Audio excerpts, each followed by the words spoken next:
जना वल्लभ गिरिवरधारी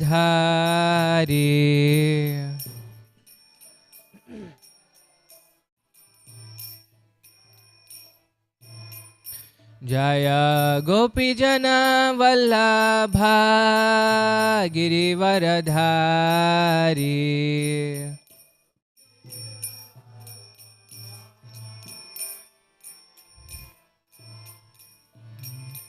यशोदानंदन ब्रज जनरंजना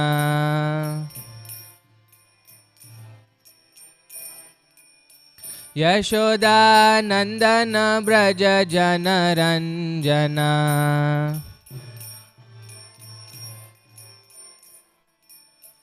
यशोदानंदन ब्रज जनरंजना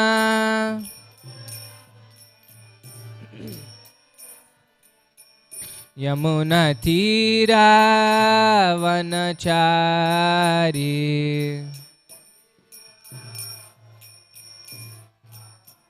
यमुना तीरा वनचारी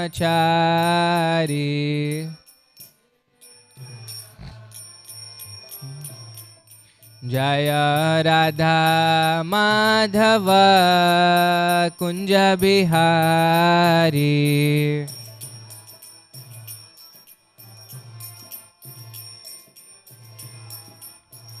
जय राधा माधव कुंज बिहारी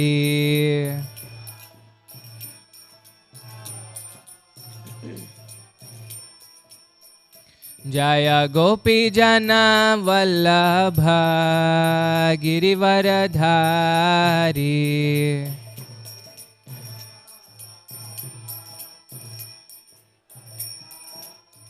जय गोपी जना वल्लभ गिरिवरधारी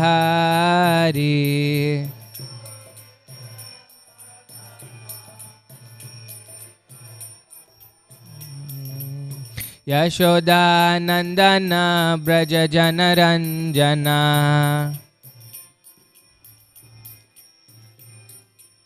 यशोदानंदन ब्रज जनरंजना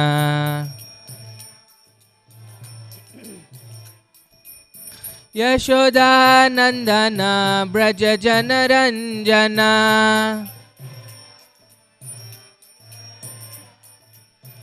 यमुना तीरा वनचारी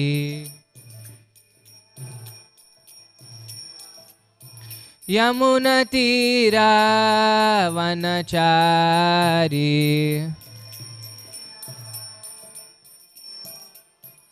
हरे कृष्णा कृष्णा कृष्णा हरे हरे हरे राम राम राम हरे हरे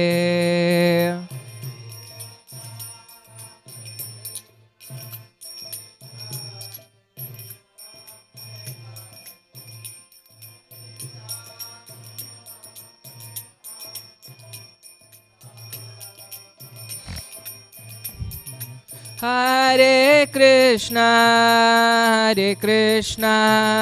कृष्णा कृष्णा हरे हरे हरे राम राम राम हरे हरे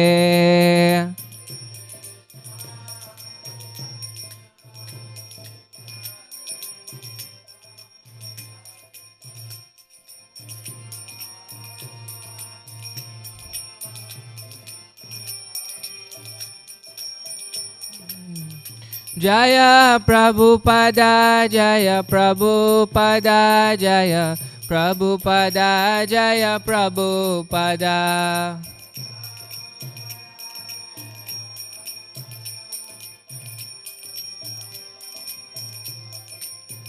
जय जय प्रभुपाद प्रभुपाद प्रभुपाद जय जय Prabhupada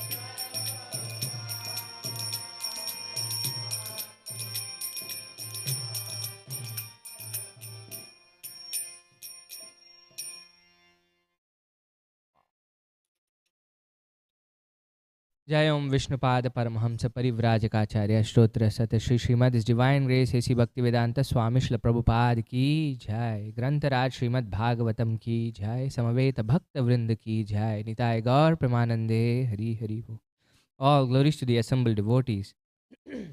All glories to the assembled devotees. All glories to the assembled devotees. All glories, all glories, all glories to Shri Shri Guru and Shri Gauranga. All glories to Srila Prabhupada.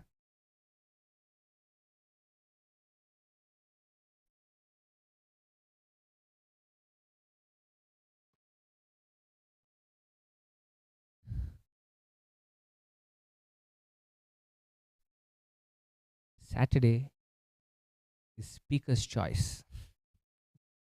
A difficult thing because you have too many choices. Okay. But I thought since from Thursday this week, the month of Kartik is going to begin. We'll discuss something about Damodar today. So can you go to Canto 10? We're jumping all the way. Canto 10, and then this is chapter 9.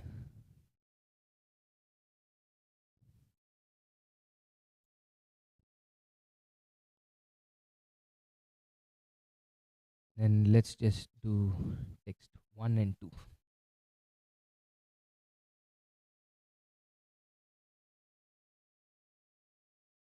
Okay. Please repeat. Om Namo Bhagavate Vasudevaya. Om Namo Bhagavate Vasudevaya. Om Namo Bhagavate Vasudevaya. Narayanam Namaskritya Naram Chaiva Narottamam Devim Saraswatim Vyasam Tato Jayamudirayet Nashtaprayeshu Bhadreshu Nityam Bhagavata Sevaya Bhagavati Uttama Shloke Bhaktir Bhavati Naishtiki. Okay, and then this is today's verse.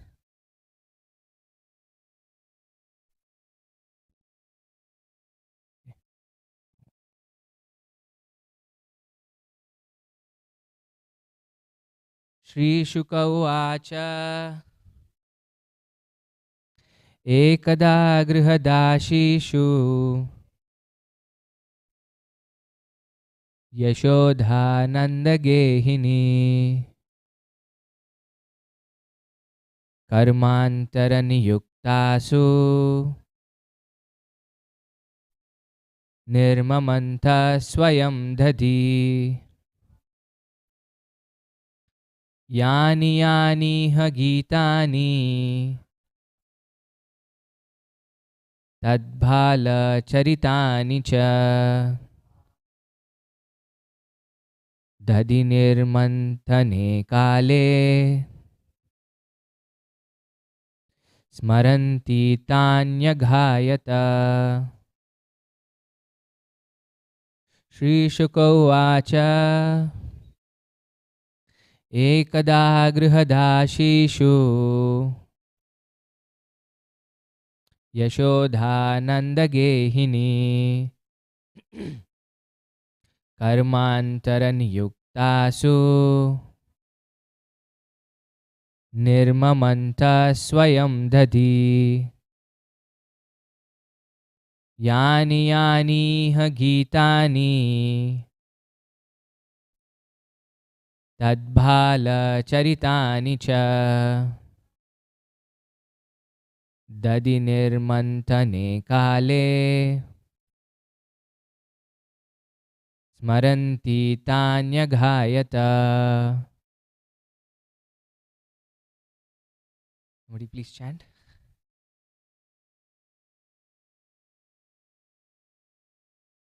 Shri Shuka Uvacha गृहदासीषु यशोधानन्दगेहिनी कर्मान्तरनियुक्तासु स्वयं दधी. Yeah. यानि यानि ह गीतानि तद्भालचरितानि च दधि निर्मन्तने काले स्मरन्ति तान्यघायत.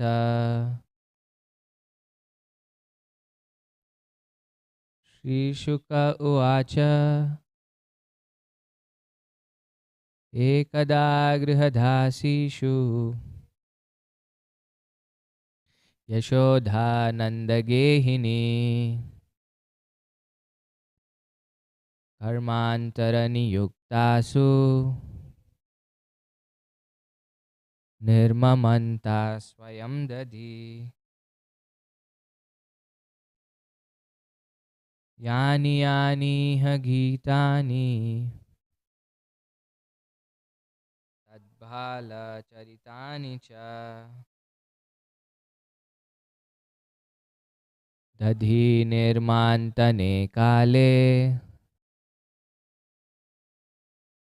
स्मरन्ति तान्यघायत.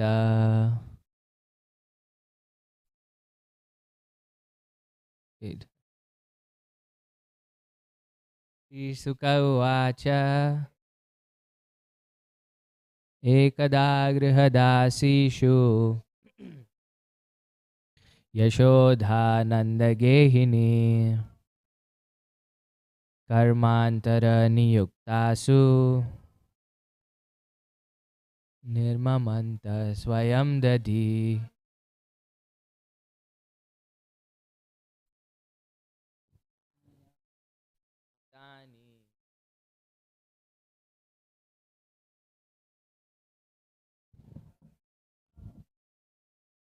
दधि निर्मन्तने काले स्मरन्ति तान्यघायत. Translation and purport by His Divine Grace A.C. Bhaktivedanta Swami Srila Prabhupada. Srila Prabhupada ki jai. Shri Sukha Uvacha. Shri Sukadev Goswami said, Ekada, one day, Grihadashishu, when all the maidservants of the household were otherwise engaged, Yashoda, Mother Yashoda, Nandagehini, the queen of Nanda Maharaj, Karma Antara, in other household affairs, Niyuktasu, being engaged, Nirmamanta, churned, Swayam, personally, Dadi, the yogurt, Yani, all such, Yani, such, Iha, in this connection, Gitani, songs, Tadbhala Charitani, in which the activities of her own child were enacted. Cha, and Dadi Nirmantane, while churning the yogurt, Kale, at that time, Smaranti, remembering, Tani, all of them in the form of songs, Aghayata, chanted. Translation. Sri Shukadev Goswami continued. One day, when Mother Yashoda saw that all the maidservants were engaged in other household affairs, she personally began to churn the yogurt.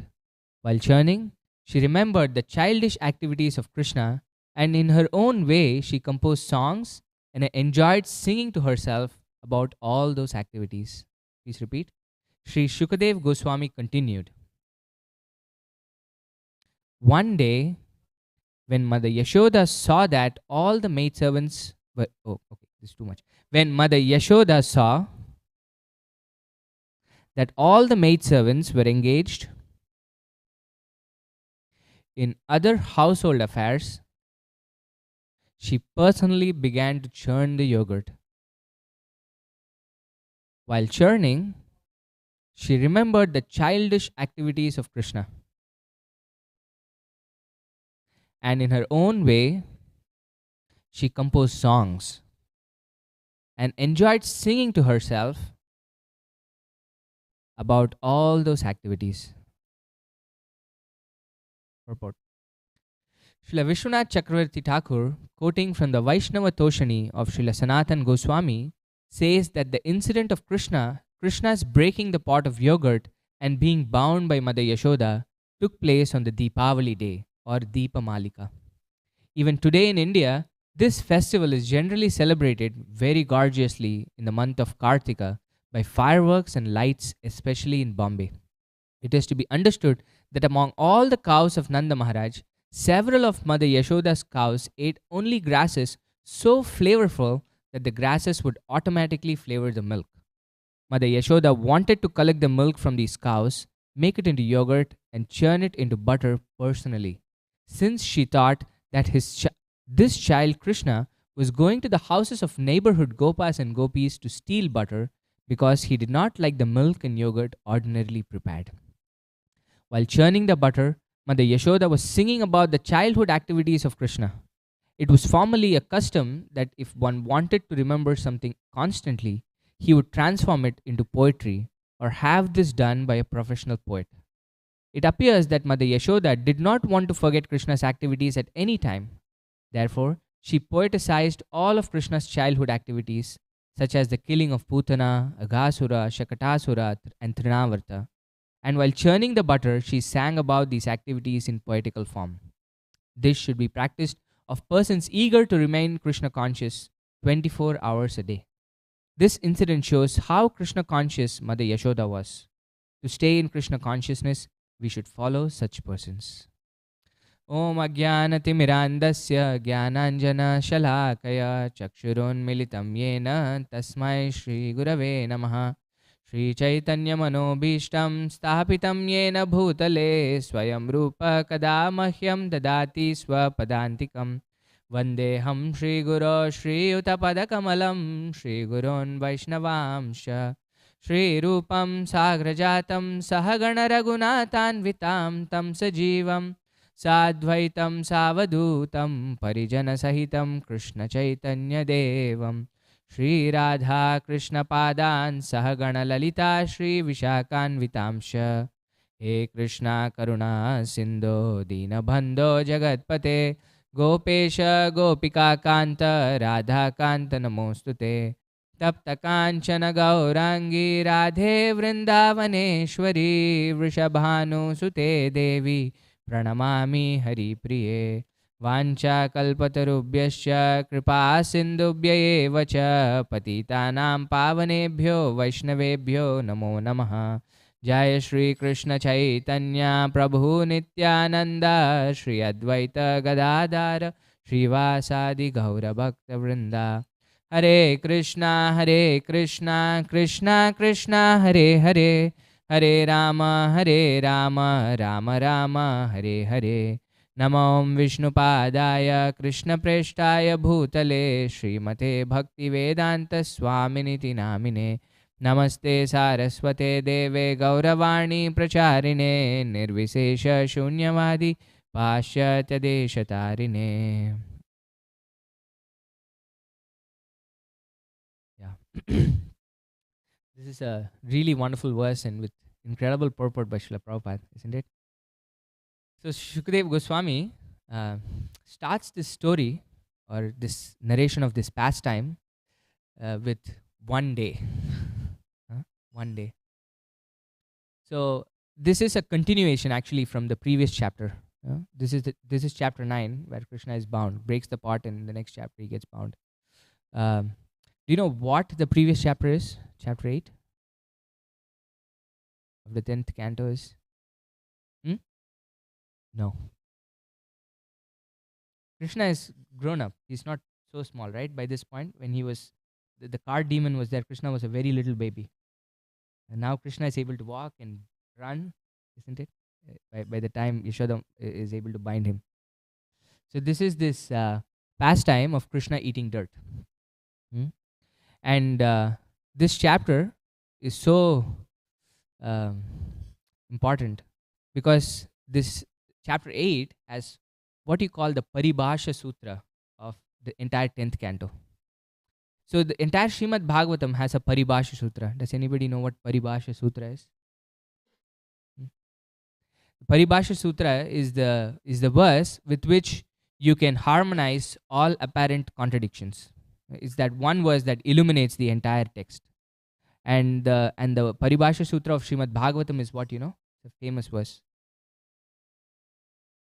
Exactly. Ete changsa kalapumsa Krishnastu Bhagavan Swayam Indrari Vyakulam Lokam Mridayanti Yuge Yuge. That all the apparent contradictions that you might find in Srimad Bhagavatam can be harmonized by this one verse, which is Ete Chamsa Kalapumsa Krishnastu Bhagavan Swayam. In the section before, Sutta Goswami is describing different incarnations of Krishna, but in this verse he comes and says, okay, among all the incarnations and that I've mentioned before, Krishnastu Bhagavan Swayam. Krishna is the supreme personality of Godhead, or Krishna is the original personality of Godhead from whom all the incarnations manifest. So like that, this verse is used to, it's called the key that unlocks all the mysteries. So similarly, something incredible happens in the 8th chapter actually of the Srimad Bhagavatam. It's a very apparently very mundane thing, right? Like all kids, Krishna is also eating dirt. There is nothing so wonderful about Krishna eating dirt, but everything that Krishna does is wonderful, right? You remember this sweet called Simply Wonderful? Yeah, this is Prabhupada saying everything is wonderful, everything is simply wonderful, and then the sweet is also simply wonderful. That's how the sweet got its name, Simply Wonderful. The devotees were saying, Prabhupada, you're wonderful, Krishna is wonderful, like that, So everything that Krishna does is wonderful. So although it might have apparently looked like a child eating dirt, something wonderful came out of it, which was actually astonishing to Parikshit Maharaj. When he was listening about this narration of Krishna eating dirt, something fascinating, at least for Shukadev, Parikshit Maharaj, something was really fascinating. And at the end of this chapter, why it was so fascinating was Krishna, in order to escape from his mother, right? He's eaten dirt, and then the boys have gone and complained to Mother Yashoda, saying, Mother Yashoda, Krishna is eating dirt. And she's coming there, and then Krishna is saying, no, I have not eaten dirt. You can ask my brother.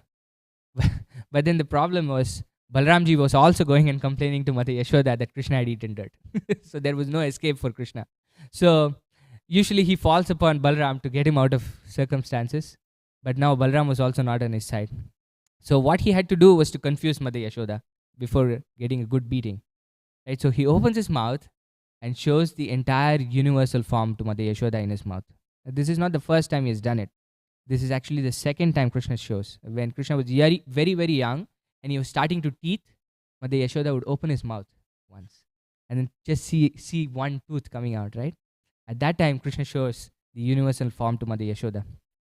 And then Mother Yashoda just brushes it away. It's my illusion, But this time it was incredibly detailed, the way Krishna showed the universal form. She could see all the planetary systems, all the elements there. This is like the vision that Krishna gave to Arjuna in the Gita, right? We could practically see the past, present, and future. And the thing was, she could see Vrindavan in the mouth of Krishna, and she could see herself looking at Krishna in Krishna's mouth. This was really bewildering to Mother Yashoda. And she starts becoming really prayerful at this point. But Krishna didn't really like it. She went into this mood of becoming renounced in this when she saw this, right? So Krishna quickly has his Yogamaya potency take out that vision for Mother Yashoda. And then immediately what she does is the Bhagavatam describes um, Mother Yashoda, by the grace of the Lord, could understand the real truth. But then again, the Supreme Master, by the influence of the internal potency Yogamaya, inspired her to become absorbed in intense maternal affection for her son. So, by that intense maternal affection, what she did was she immediately picked up Krishna and then put him on her lap. You know? So, this was incredible for Sukadev Goswami, Parikshit Maharaj, because he had seen so many wonderful devotees being described by Shukadev Goswami so far, right? We've come to the 10th canto. We've seen Prahlad Maharaj, we've seen Dhruva Maharaj, we've seen Ambarish Maharaj. We've seen some incredible devotees so far that Shukadev Goswami has described. But yet, there was something very different about what he's narrating about Mother Yashoda. That in spite of Krishna showing such incredible opulence, not once but twice, she really didn't care for Krishna's opulence. Her love for Krishna was so much that she still, after seeing the universal form twice, thought of Krishna as her own son. And this was the incredible love that Mother Yashoda had for Krishna. We could see the same thing happen to Arjuna, right? This universal form is not a very easy form to look at. What was Arjun's reaction when he saw the universal form? Incredibly scared. What did he start doing? Yeah, but the first thing he does is obeisance from the front, from the left, from the right, from the top, practically he's terrified. And he goes on to say, Krishna, I'm so sorry. I've been calling you Yadava like that. I've been pulling your leg. I didn't know who you were, Krishna. I'm so sorry for saying everything that I've said to you. He goes into this really. So it's not a very easy thing to actually look at. But yet, although Krishna showed Mother Yashoda that twice, she really was not bothered about it. And instead still saw Krishna as her very own dear son. This love that the devotees of Vrindavan have for Krishna is something incredible, which is what Vishwanath Chakravarti Thakur says is the Paribhasha Sutra of the entire 10th canto, which is text 45 of the previous chapter, actually, of the 8th chapter. So he says, the glories of the Supreme Personality of Godhead are studied through the 3 Vedas, the Upanishads, the literature of the Sankhya Yoga, and other Vaishnava literature. Right? This is how we usually approach the Lord, through the Vedas, through the Upanishads. And Krishna was showing that. This is what the Vedas and the Upanishads say, right? Sahasra Sirsha Purushaha, Sahasraksha Sahasrapad. The Purusha Sukta says this, that Krishna has thousands of heads and thousands of hands and thousands of legs. And yet, Mother Yashoda considered the Supreme Person her ordinary child. This is the verse that unlocks the entire 10th canto, right? Or else we could very easily misunderstand the activities of Krishna in the 10th canto if we don't look at it from the perspective of this verse. This is Krishna himself. He is the Supreme Personality of Godhead, right? He is the one that's described in the Vedas as from whom his very breath emanates in infinite universes. Right, from the pores of his body, who creates everything, maintains everything, destroys everything, and yet none of this matters for the residents of Vrindavan. For the residents of Vrindavan, for Mother Yashoda in this case, Krishna was her own son. This was it. And this is the love that Vishwanath Chakravarti Thakur says that Shukadev Goswami has been building up to. And devotees such as Mother Yashoda, Nanda Maharaj, and the gopis of Vrindavan, and the gopas of Vrindavan are called Ragatmika devotees. This is a kind of devotees that are unparalleled in their love for Krishna. Ragatmika means one whose very own Atma or very own being is the attachment to Krishna. They know nothing else in Vrindavan apart from how to satisfy Krishna. Right? So, Parikshit Maharaj, when hearing this, is really fascinated. He's saying, what did Mother Yashoda and Nanda Maharaj do to get such fortune? Right? Because Krishna was born in the prison house of Kamsa to Devaki and Vasudeva. And yet, they never were able to enjoy the childhood pastimes of Krishna. But the only two parents, sets of parents, who were able to enjoy the childhood pastimes of Krishna were Nanda Maharaj and Mother Yashoda. So Parikshit Maharaj is asking, what is this incredible fortune that Mother Yashoda, what was this fortune that she had, that she could have Krishna as her own son? Of course, Shukadev Goswami goes on to say that there was nothing that she did in terms of austerities to get Krishna as her son, because these were eternal parents of Krishna. Maharaj Nanda and Mother Yashoda did not perform any austerities to become the parents of Krishna. They are eternal associates of Krishna who manifest or who incarnate every time Krishna incarnates in this world to become Krishna's parents.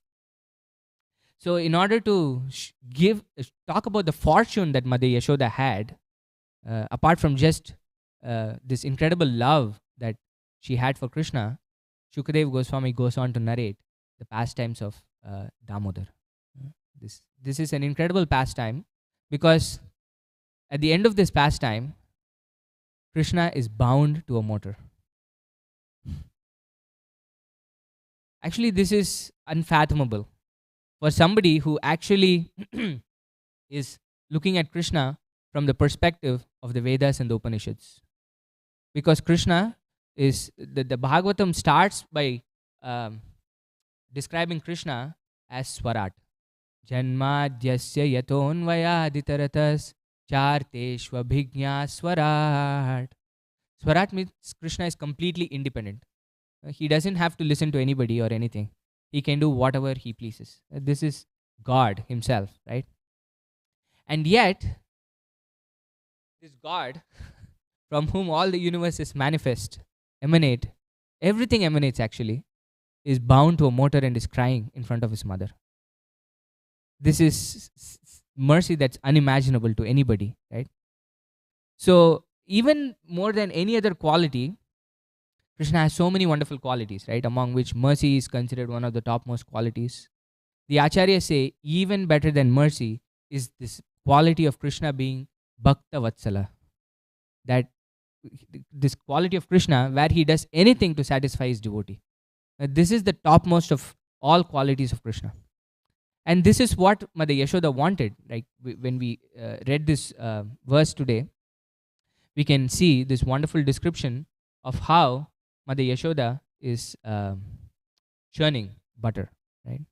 And this day is described very wonderfully, is that this day was the day of Deepavali. Do you know why we celebrate Deepavali? This is a very easy question. Lord Ram? Yeah, this is the day Lord Ram returned from Ayodhya after defeating Ravan. Actually, today is the day, right? Today is Vijayadashmi. Today is the day where Lord Ramachandra actually defeated Ravana. So we all know this story of Ramayana, where Mother Sita was kidnapped by this demon Ravana and was imprisoned in his kingdom. And then Lord Ramachandra, along with the monkey army, went and defeated Ravana and then saved Mother Sita. So today was the day that Lord Ramachandra actually defeated Ravana. So it's called Vijayadashmi. The battle took 10 days, and on the 10th day, Lord Ramachandra won over Ravana. And today is also the appearance day of another wonderful devotee, right? Do you know what the appearance day of today is? Madhvacharya, right? And Madhvacharya is one of the few acharyas who actually tells us who he is actually. Madhvacharya says in Treta Yuga, I incarnated as whom? You know? Hanuman. He incarnated as Hanumanji. And he says in Treta Yuga, I incarnated as Hanuman and helped Lord Ramachandra defeat the demon king Ravana. And then in Dwapara Yuga, he incarnated as whom you know? Bhima, actually. Bhimasen. These are all incarnations of this demigod Vayu.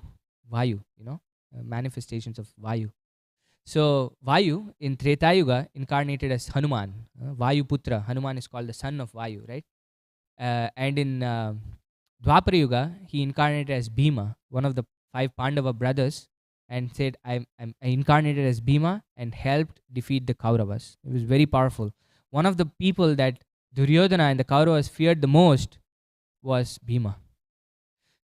Because he was really strong and he was really revengeful. This anger that he had because of everything that they had done, and Maharaj Yudhishthir was stopping him, or else he would have gone and done something to the Kauravas much ahead of time.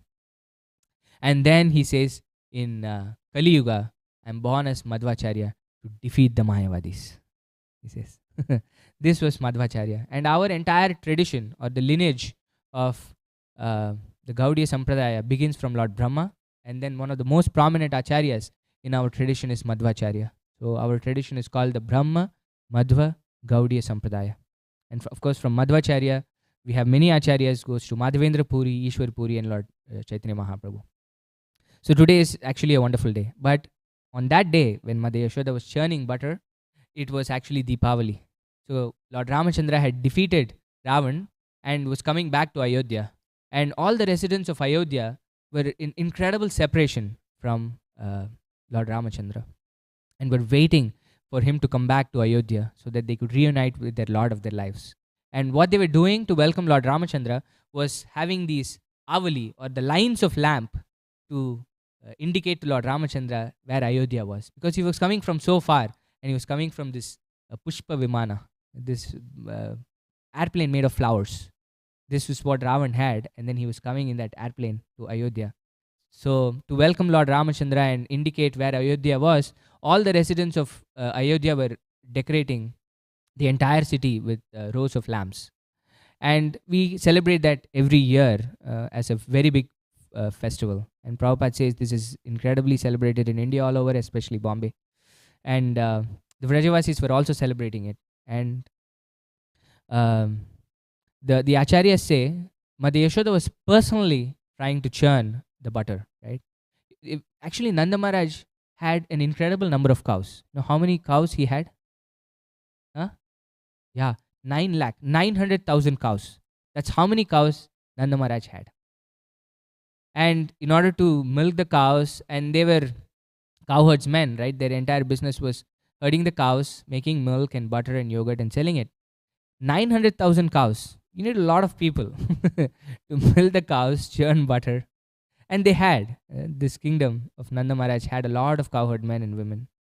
And yet, Mother Yashoda, the queen of Nanda Maharaj, who had 900,000 cows and had unlimited number of servants for her, was personally churning butter. And Prabhupada says why she was personally churning butter. It was because of Krishna's behavior. Actually, that made Mother Yashoda churn butter. What Krishna would do was, although Nanda Maharaj had 900,000 cows and unlimited butter in their house, you can imagine how much butter you can get from 900,000 cows. He would go to the houses of his neighbors, other gopas and gopis, and steal butter and pinch their kids who were sleeping, urinate in their homes, and do all kinds of nasty stuff. And all these gopas and gopis would come to Mother Yashoda and start complaining that your son Krishna, you say, is such a wonderful boy, but who's not actually so wonderful. You know, you think he's such a wonderful boy, but you know what he does? He comes to our home, breaks all the pots that we have, and these pots are not down. You know, they're fearing Krishna, and they know that Krishna would come and steal, and they put it on the rafters. They're so far up. But then he makes a chain. You see that we have that in Janmashtami, where we have this human pyramid that gets formed, and we go and break the pot, right? So Krishna has all his friends who come together, create this human pyramid, and then Krishna goes on the top, breaks the butter, and then makes an entire mess. He just doesn't take it. And making butter is actually very difficult. It's not an easy process. You boil the milk, put a little yogurt, and you have to keep churning and churning and churning and churning and churning. And it takes a lot of time to make butter. And it's not just that he eats it and distributes to his friends. He gives it to the monkeys. This was a problem for the gopis and the gopas, you know. Like, if we take so much effort to make the butter, at least if it would have been okay if he had it, but he is giving it all to the monkeys and all the animals in Vrindavan. So they would come and complain. So Mother Yashoda thought she had a plan, right? She had a plan to stop Krishna from stealing butter. So what she did was, among those 900,000 cows, they had this special variety of cows called the Padma Gandha cows, who ate these fragrant grass, really fragrant grass. And then when the cows ate these fragrant grass, the milk also had the fragrance of the grass. This can happen. If you get milk from the cows, you can actually taste what they've eaten. If the cows eat onion or garlic, you can actually taste that in the milk, from the cows. So Mother Yashoda had these very special cows called the Padmagandha cows that ate these fragrant grasses that would produce this fragrant milk. And Mother Yashoda thought, and this would come in 3 golden pots to Mother Yashoda. This very special milk. And then Mother Yashoda would personally start churning and say, and think that now this butter would taste so wonderful that Krishna would not have the need to go and steal butter from other people's homes. So this is what Mother Yashoda was doing this one fine day on the day of Deepavali, when all the other servants had actually been very busy, not just with the activities of getting milk and making butter, but the Vrajavasis celebrate a very big festival the day after Diwali.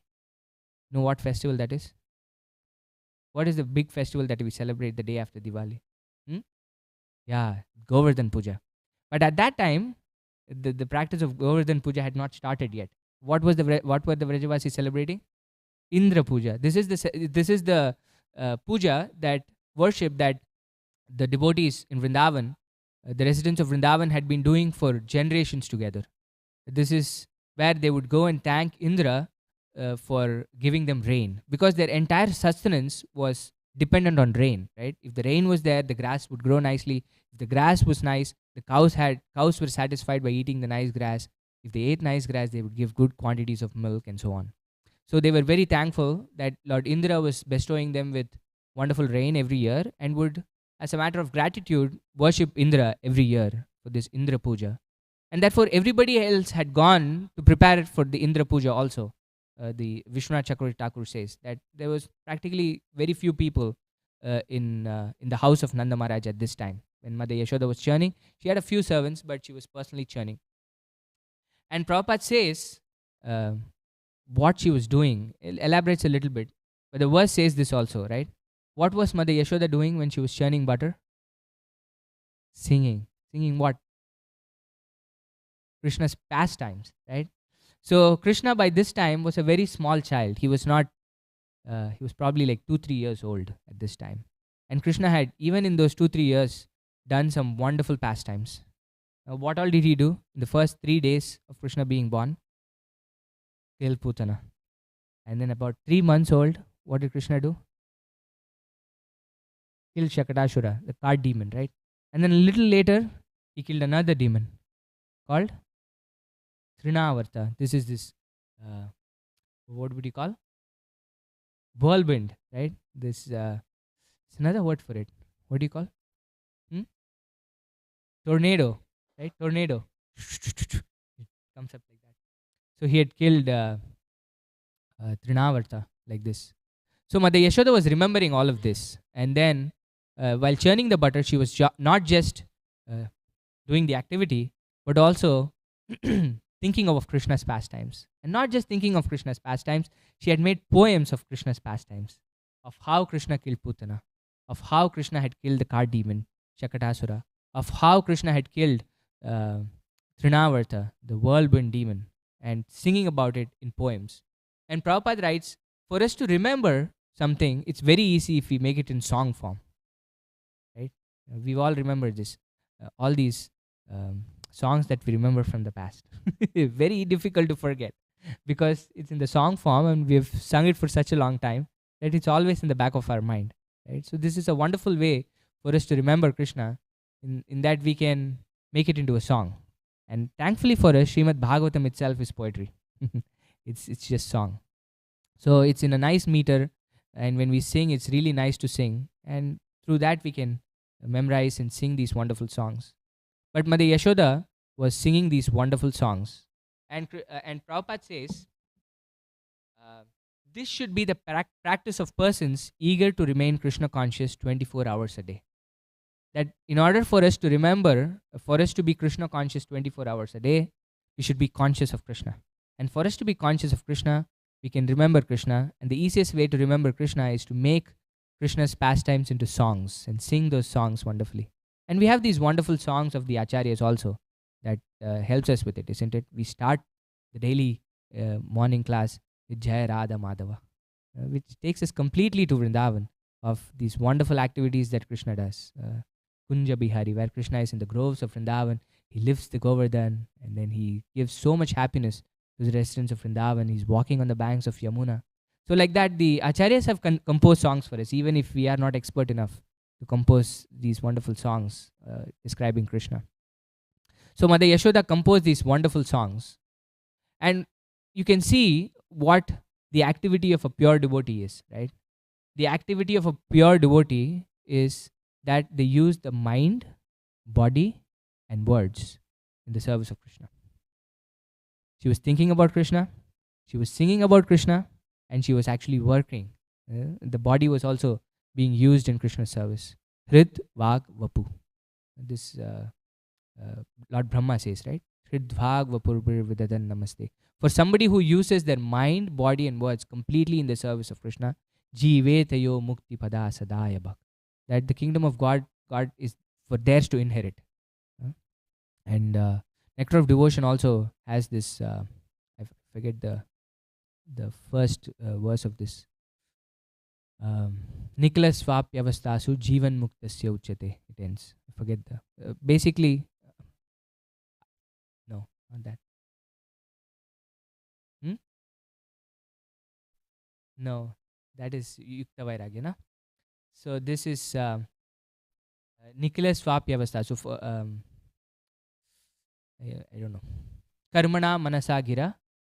Okay, that's the second line. I forget the first line.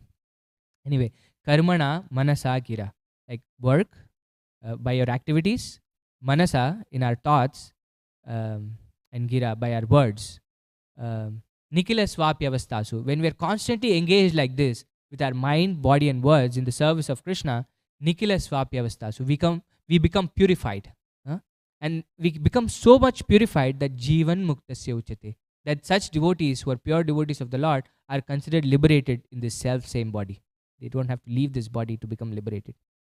We can become pure devotees even in this body. So this is Mother Yashoda. But of course, we cannot become Mother Yashoda. She is an eternal associate of the Lord.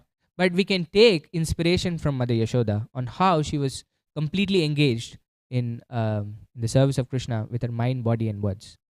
And another thing that the acharyas point out is when Mother Yashoda was actually performing this activity, you know what Krishna was doing?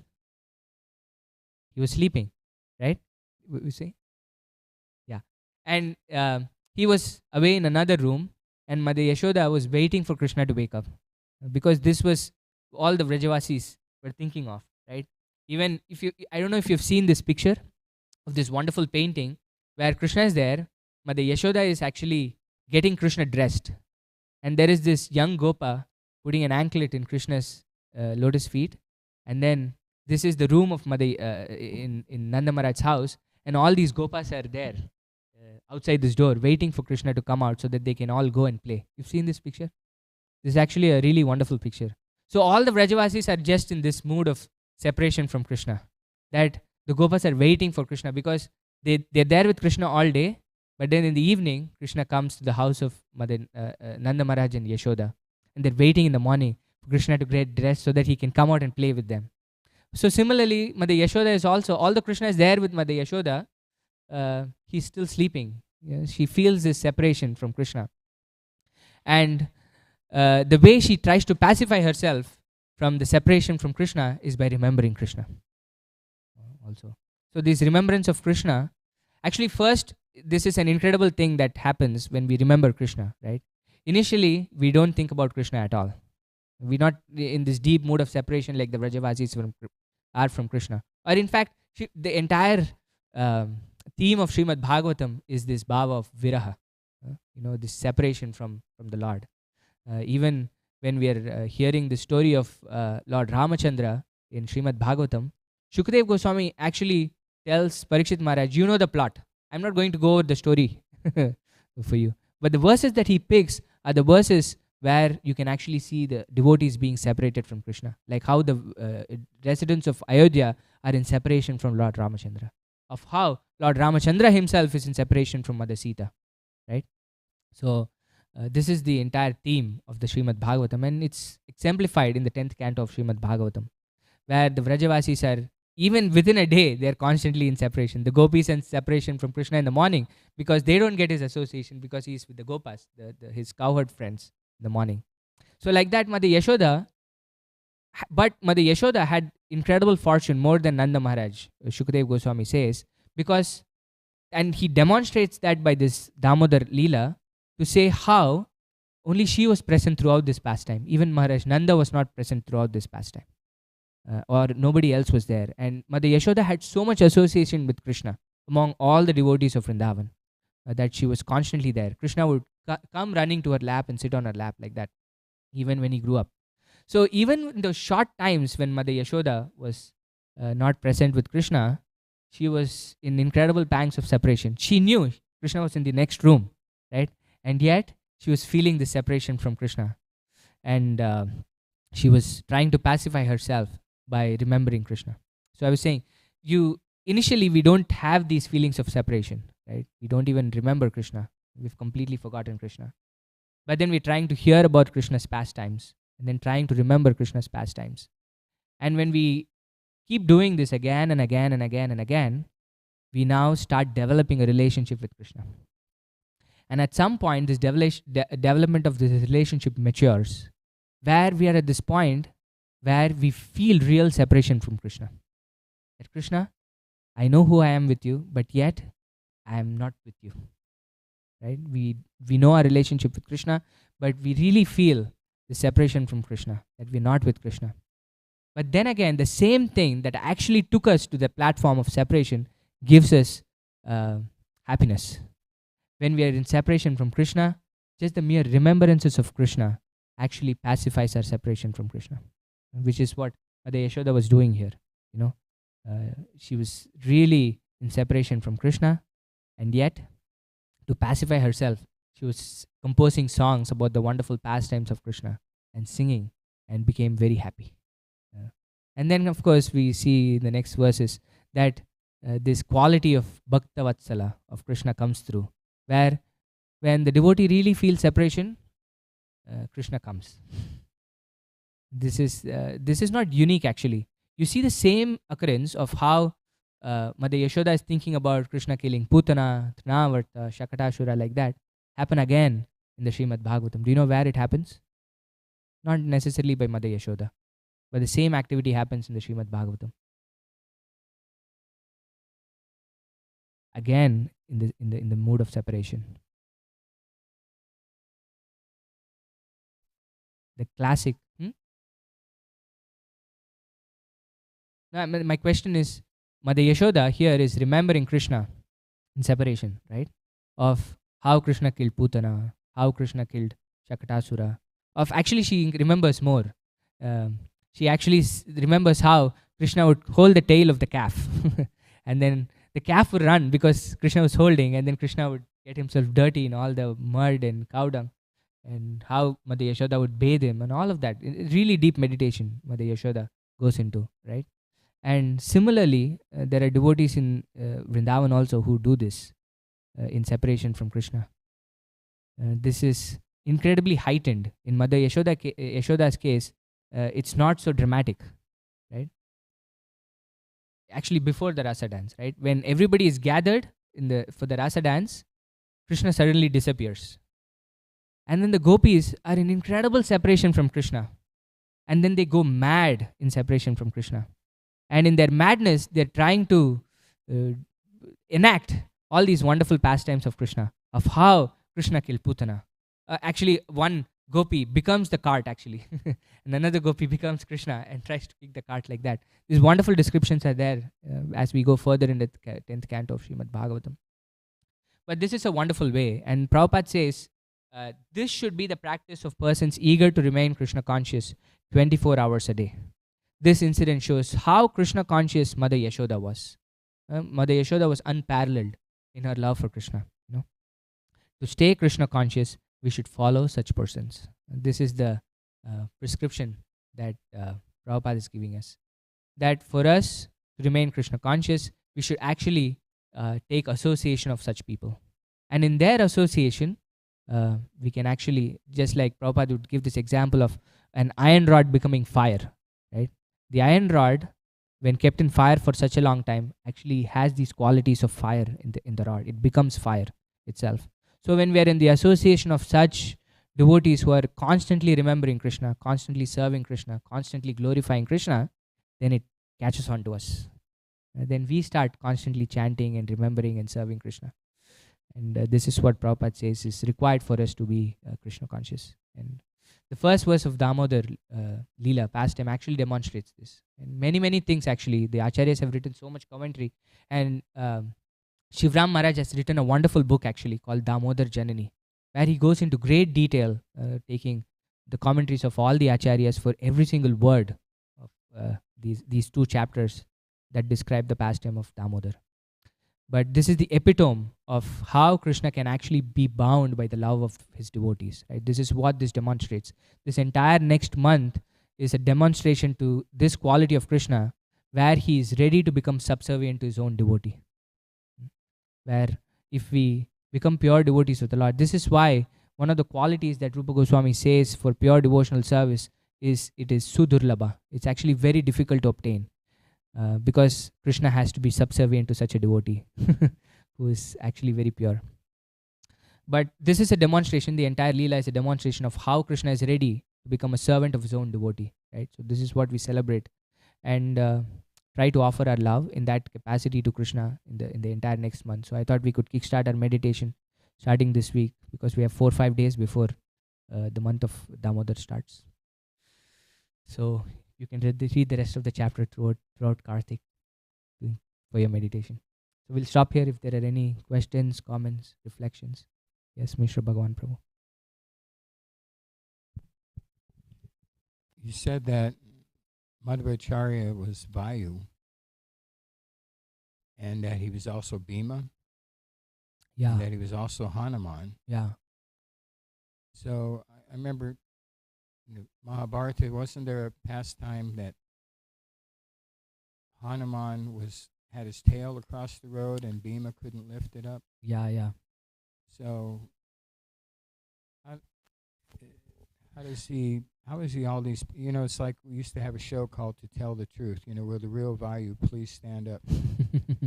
He's Vayu up and the wind's still blowing, so that means he's still Vayu up on the job. Yeah. Blowing the wind. He's Hanuman. He's Bhima. Bhima's trying to lift Hanuman's tail. Yeah. Can't lift it. So how is he all these different people at the same time? Yeah.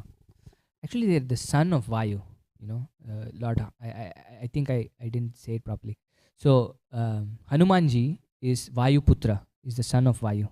And similarly, Bhima is also the son of Vayu, right? Kunti Devi begets 5 sons from 5 demigods, actually 4. So, and they have this aspect of Vayu in them because they are the sons of Vayu. That's what it means, in my understanding at least. And also, it's not unusual because in all the incarnations of Krishna, usually Krishna asks the demigods to incarnate first, right? So the Vayu is there, and their incarnation is also there. So I don't know how that works, but it's there.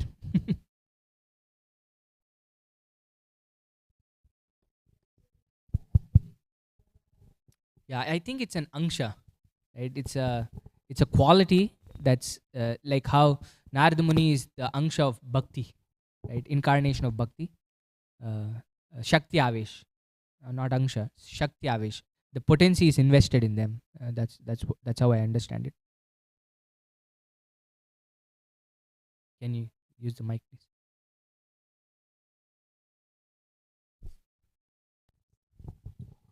Like this morning, I was hearing Karna. Mahabharata is like 90% he is Sahasrabahu, who was a demon. So he had to go to hell after his death. And the 10% of Karna was Suryadev. So he went back to Suryadev and merged into him. So it's all very complicated to understand, but yeah, we have other cases also where they're like more than one personalities. Maybe essence or something, but thank you, Prabhu, for the class. Okay, we'll stop here then. ग्रंथराज Shrimad Bhagavatam की जय, श्रील प्रभुपाद की जय। वाञ्छा कल्पतरुभ्यश्च कृपा सिन्धुभ्येव च पतितानां पावनेभ्यो वैष्णवेभ्यो नमो नमः। अनंत कोटि वैष्णव वृंद की जय।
जनप्रिय प्रिय करो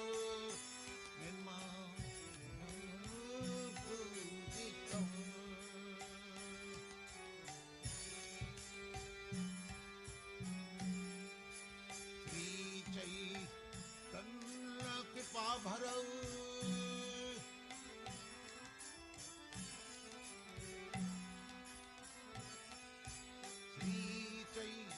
तन्न कृपा भरौ भुवि भुव मारव अंतरक वंदे रूप सनातन रघुजुगौ श्री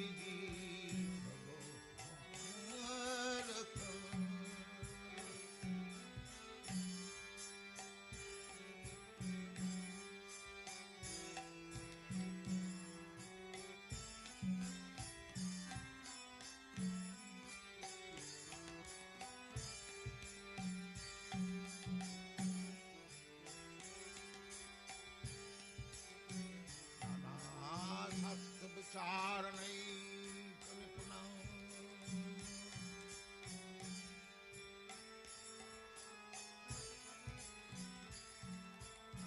सद्धर्म संस्थापक लोकानां हितकारिणं त्रिभुवने